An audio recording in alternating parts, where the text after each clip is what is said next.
Welcome to Mill History Talk, the podcast where we explore the past to better understand the profession of arms today. We dive into the campaigns, conflicts, issues, and commanders that have shaped military thinking across centuries, and why it all still matters. Whether you're an officer in training, a seasoned professional, a student of strategy, or simply curious about how history informs modern warfare, this space is for you. Our mission is simple: to foster insight, reflection, and critical thinking primarily through the lens of military history. Before we begin, a quick note. The views expressed in this podcast are of the podcast writers, hosts, and guests, and do not necessarily reflect the official policy or position of any government agency or organization. So, whether you're listening in a barracks, a lecture hall, at the gym, or in your car on the way to work, welcome. We're glad you're here. Welcome back to Mill History Talk. I'm Hope, and I'm taking over the book review desk here at Mill History Talk. At least until headquarters gets enough subscribers that they can hire a professional. Today, we're diving into one of the classics, a book that tries to answer one of military history's toughest questions. How did the German army become so good at war for so long? And why did it all end so catastrophically? The book is A Genius for War: The German Army and General Staff, 1807 to 1945, written by Colonel Trevor Dupuy. It's been almost 50 years since it was published, but it still sits on the professional reading lists of serious military thinkers all over the world. Dupuy's mission was ambitious: to explain the institutional and intellectual genius behind the German way of war. He wasn't talking about Nazi ideology or nationalism or any mythical warrior spirit. Nope. Dupuy wanted to know how an army, starting from total humiliation in 1806, rebuilt itself into one of the most professional, disciplined, and analytically brilliant fighting machines in modern history. And his answer starts with defeat. After Jena and Auerstedt, the Prussian army, once the pride of Europe, had been absolutely dismantled. Dupuy paints the picture. Fortresses surrendered without firing a shot, whole corps stacked their weapons, and Napoleon marched into Berlin like he owned the place. But out of that disaster came a revolution, led by reformers like Scharnhorst, Gneisenau, and of course, Clausewitz. They turned humiliation into a school of thought.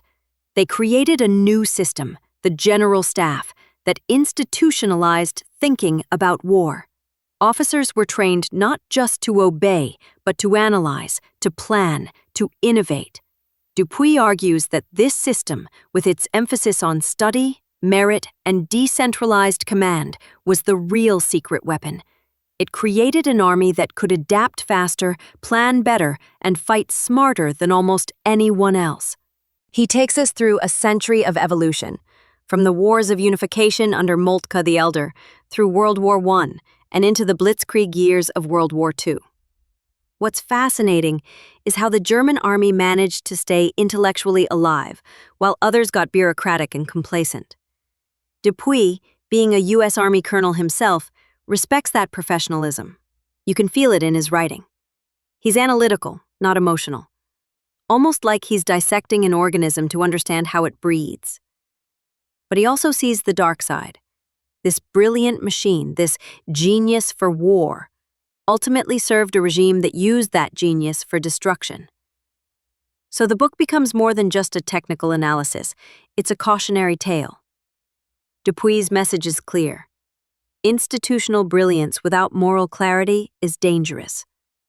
The Wehrmacht could execute the impossible on the battlefield, but it couldn't save itself from the political insanity that commanded it. Stylistically, A Genius for War is very readable for such a dense topic. Dupuy mixes historical narrative with analysis, using data, case studies, and early attempts at quantifying combat performance, stuff decades ahead of its time. You'll see why modern analysts and doctrine writers still reference him when talking about professional military education or systems thinking. Now, some critics say Dupuy romanticized the German system, maybe gave it a little too much credit. Fair point. But even they admit No one explained how professionalism, education, and merit-based command could turn an army into such a precise instrument of war, quite like Dupuy did. Almost 50 years later, the takeaway still hits home. Military genius isn't about being born brilliant. It's about institutional culture. About creating a system where people study war, debate it, and learn from failure.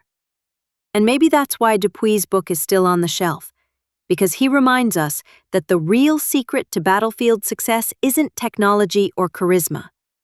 It's a culture that rewards thinking.